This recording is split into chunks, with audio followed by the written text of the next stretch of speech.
Halo penikmat film, balik lagi bersama gua Hadit Movie Time di ruang film. Yuk masuk, silakan.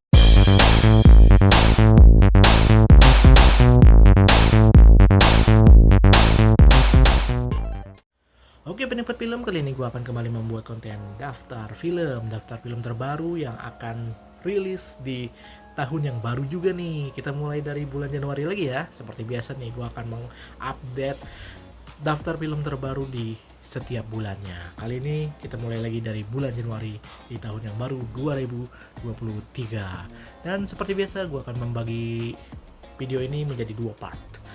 Part pertama film Indonesia dan part kedua film internasional. Di film Indonesia kebanyakan digempur banget nih sama film horor. Waduh, ada film apa aja? Yuk kita lihat yuk di daftar film bulan Januari untuk part pertama dulu ya. Film Indonesia. Yuk kita masuk ke daftar film. Oke penikmat film, gue akan langsung mulai satu persatu film Indonesia yang akan tayang di bulan Januari ini. Yang seperti gue bilang tadi, ada banyak film Indonesia yang bergenre horor, digempur lagi nih sama film horor. Setelah sebelumnya di bulan Oktober full horor, kali ini di Januari ternyata full horor lagi. Ada film apa aja? Yuk kita lihat satu persatu. Oke, yang pertama Mangkujiwo nih. Gue langsung dari horor dulu ya. Mangkujiwo 2 nih. Wah, ini salah satu film yang paling utama yang gue nantikan di bulan ini. Dari film pertamanya sih seru banget ya. Yang ini adalah film keduanya nih. Yang spin-off dari Kuntilanak Universe. Yang dimana film Kuntilanak yang versi anak-anak tuh kan udah sampai ke berapa ya kemarin? Ketiga ya. Nah, yang ini spin-off-nya yaitu Mangkujiwo. Sebelum-sebelumnya udah sempet keluar Mangkujiwo yang pertama, dan gue sempet juga rilis review filmnya di channel ini, walaupun gue belum menampakkan muka ya, itu masih awal-awal banget lah gue nge-YouTube. Dan waktu gue nge-review film ini emang asli film ini seru banget dan menyenangkan gitu, melihat banyak adegan-adegan creepy di dalamnya. Yang kita tahu sendiri ya, banyak adegan darah-darahan, bahkan muntah oli kayak gitu ya, yang ciri khasnya film Indonesia gitu dah.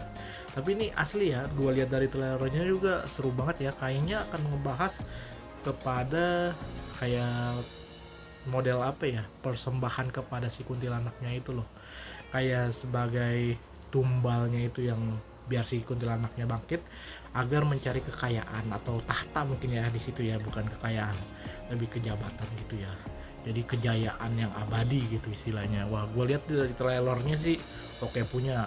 Gue udah sempet ngeluarin juga update film reaction trailernya, dan gila sumpah creepy habis. Banyak adegan-adegan yang sadis di situ. Tapi dengan banyaknya adegan seperti itu malah memuaskan gue dan bikin gue penasaran sama filmnya. Wah, ini menjadi film utama di bulan ini. Wah, berdekatan nih sama gue ulang tahun tanggal 27, dan ini tanggal 26 Januari. Wah, spesial banget nih sepertinya nih film ini untuk gue tonton nanti. Mid time kali ya, seru ya, karena kan ini edisi gua banget gitu, part of me. Kalau di channel ini ada nanti konten-konten khususnya. Oke, selanjutnya Alena nih.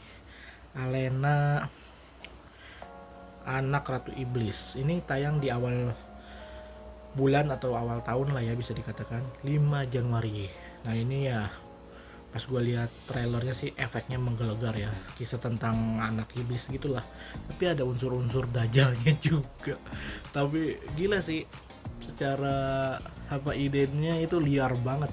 Ada loh film Indonesia seliar ini, tapi ya pengen menggunakan visual effect, tapi canggihnya terlalu canggih gitu untuk film Indonesia, bahkan melebihi ekspektasi penontonnya. Ibaratnya kayak wow, amazing, tapi pas ngelihat ceritanya wow,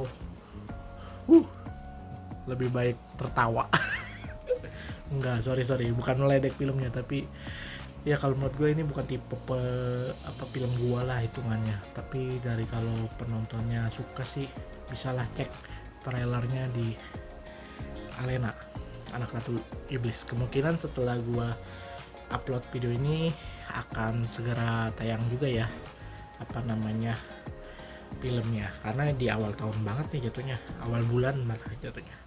Oke, selanjutnya Masih sama nih 5 Januari, yaitu Puisi Cinta yang Membunuh. Nah ini walaupun unsurnya creepy tapi ternyata banyak hal menarik dari sini, tapi nggak tahu juga hasil dari ceritanya ini apa pulnya itu. Jadi tentang Ranum selalu terperangkap pada kata-kata indah yang berakhir dengan kematian mereka oleh sosok misterius. Ada unsur horornya, ada unsur dramatisnya itu dari puisi-puisi yang kata-kata yang terselip, dan ada gila kayak creepy banget nih film, kayak psikologikal banget gitu. Tipe gue sih kalau untuk film-film kayak gini, horor psikologi gitu, jadi kayak psikopat gitu ya jadinya. Tapi untuk ceritanya kayak gimana gue nggak tahu, tapi dari trailernya sih menarik. Tapi banyak juga yang bilang kalau ini kan udah filmnya udah tayang duluan sebelum gue bikin videonya, katanya sih kurang. Nggak tahu dari segi apa kurangnya, yang jelas mungkin ceritanya kali ya, pendalaman karakternya juga nggak jelas arah tujuannya, mungkin itu bakal kemana gitu. Jadi nggak tahu, gue belum nonton, tapi gue penasaran juga sih sama film ini. Dibandingkan film Alena, gue lebih tertarik sama film ini, walaupun nanti hasilnya jong, tapi ya kita coba dulu lah nanti. Katanya sih begitu, tapi firasat gue sih masih ada oke-okenya lah, masih lebih mending gitu dibandingkan film-film horor lainnya. Oke, selanjutnya Hidayah. Nah ini juga nih film yang sempat tertunda ya, yang sebelumnya kayaknya sih bulan Oktober kemarin harusnya tayang tapi diundur, mungkin karena banyak gempuran horor akhirnya diundur. Pas mau tayangin lagi digempur lagi sama film horor, jadi sama aja lu nunda filmnya, sama aja lah hitungannya. Horor juga bulan Januari. 12 Januari nih, Hidayah. Bahri tidak punya pilihan selain meraih kembali Hidayah yang memperteguh imannya. Iya sih, hampir mirip sama film-film Malaysia gitu ya. Ya, setipe-setipe lah sama film Munafik. Film apa lagi ya? Banyak tuh film-film yang bergenre-genre tentang keimanan seseorang gitu ya. Dan gangguan-gangguan makhluk halus istilahnya.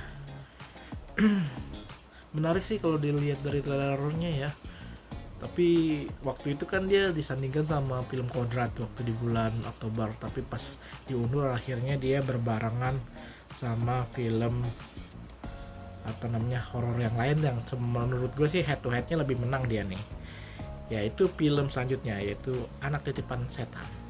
Nah ini head to head nih langsung sama Hidayah di tanggal 12 Januari, hitungannya berbarengan. Dibandingkan dia berhadapan dengan Kodrat di Oktober, mendingan berhadapan langsung sama Anak Titipan Setan ya.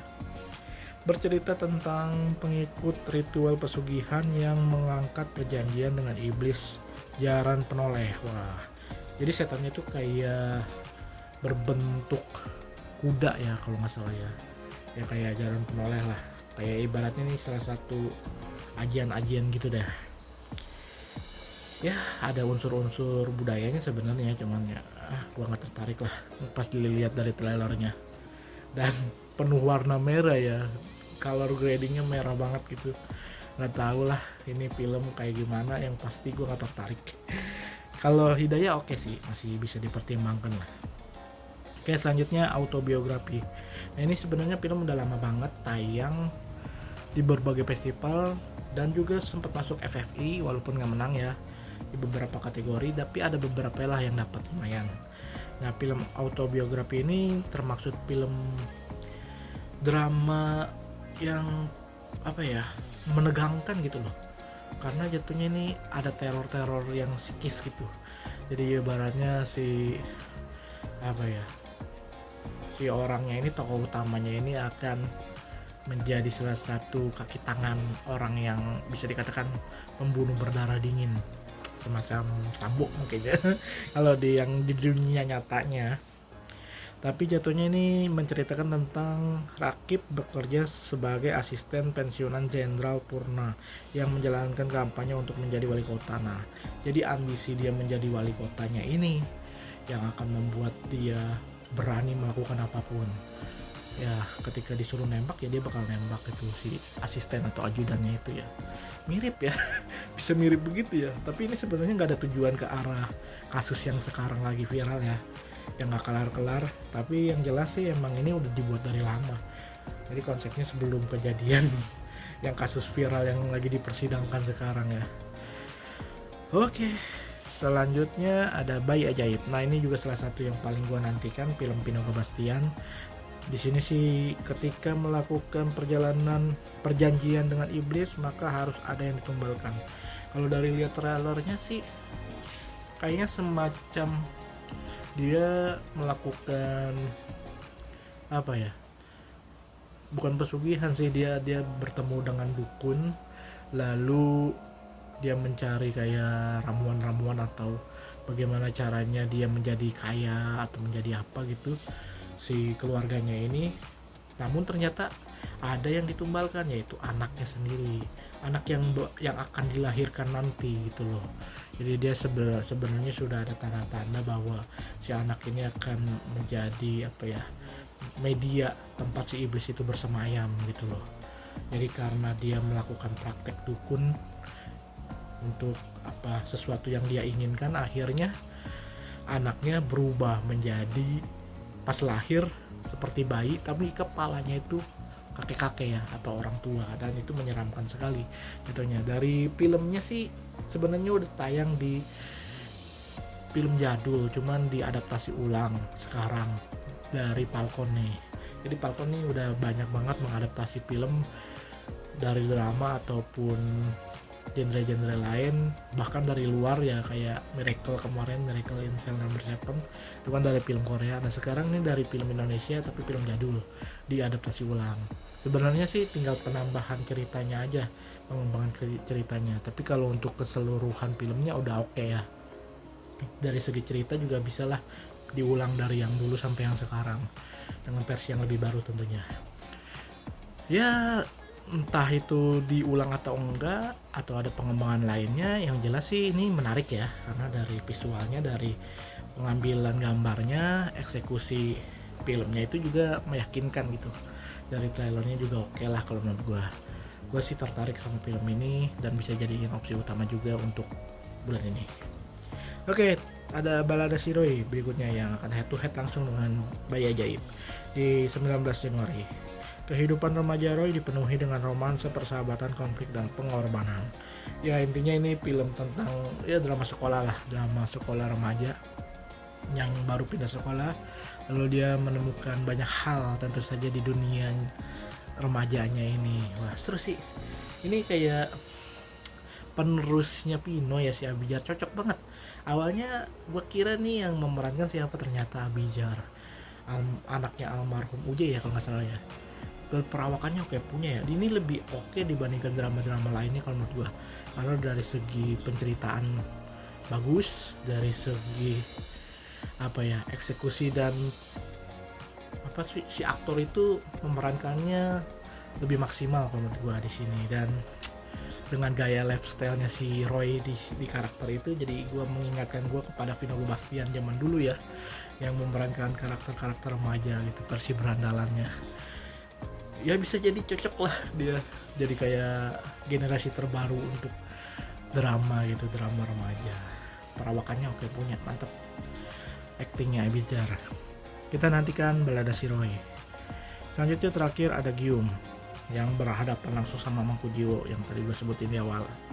Ada Gyum, yaitu menceritakan tentang kemampuan Jitu Alenda memanipulasi data komputer membawa petaka yang besar bagi seluruh negeri. Ya kayak ada unsur militer apa polisian gitu ya, antara militer atau kepolisian, ada unsur dramanya sama ada unsur manipolitiknya ya jatuhnya ya pak, ada unsur-unsur politiknya lah hitungannya, tapi lebih cenderung ke drama sih kalau film ini, dan ada unsur drama percintaannya juga di sini. All komplit lah ya bisa dikatakan film ini, cuman untuk dari segi penceritaan gue belum tertarik sama film ini. Oke, itu aja film-film Indonesia yang hadir di bulan ini dan bisa menjadi referensi nonton kalian. Film apa yang bisa kalian tonton di bulan ini? Kalau gue tertarik sama Bayi Ajaib sama Mangku Jiwo 2, itu oke sih. Walaupun dua-duanya horor tapi berbeda cerita dan berbeda unsurnya ya.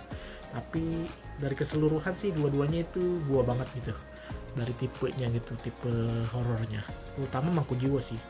Mangku Jiwa gue lebih tertarik karena banyak unsur darah dan unsur creepy di dalamnya gitu loh, yang mengungkap kisah masa lalu dan kisah kebangkitan Sang Kunti, yaitu Mangku Jiwo.